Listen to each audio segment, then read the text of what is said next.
My two-car garage, turned into a wood shop, has raked in hundreds of thousands by making small wood projects like this.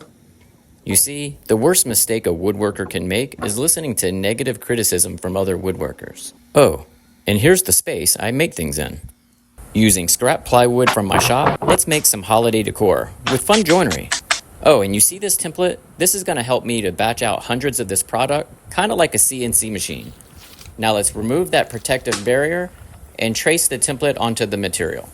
Now, you could make this project out of solid wood, but I'm being resourceful and I have leftover scrap plywood, so I want to utilize it. So after I got the image traced on it, I started to remove the excess with a jigsaw. You want to leave it about 1/8 of an inch, just proud of your line. Like this. Oh, and I forgot about the antlers. Let's put this down. But then I remembered, hey, I've got some white oak plywood. I know it's stashed under here somewhere. Right here.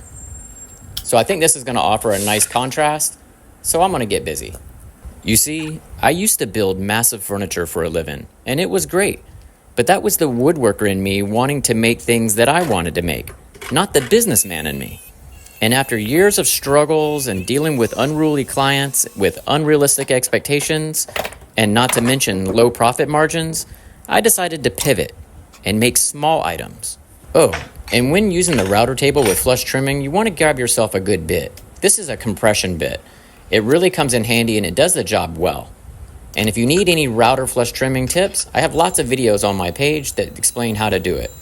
It's really easy, but it's about building up the confidence factor so you can bang these products out. And you can see the flush trim bit. The wheel bearing rides along the template while the cutter head removes the material. It matches the pieces exactly, just like a CNC machine.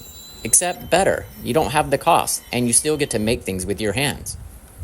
But remove the template and the double-sided tape, and you can reuse this over and over. It's great. And by the way, I offer these templates on my site, kind of like a side hustle to generate any extra revenue that I can. Will I get rich? Definitely not. But I'm a big believer in helping makers make, because when I got started, none of these resources were available to me. With that being said, my woodworking friends and peers loaded me down with negative remarks, like, you won't make money selling cutting boards or small home decor. You're gonna go broke.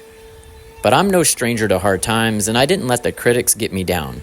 In fact, I was already used to the negative criticism. I've been receiving it for over a decade. So the joke's on them.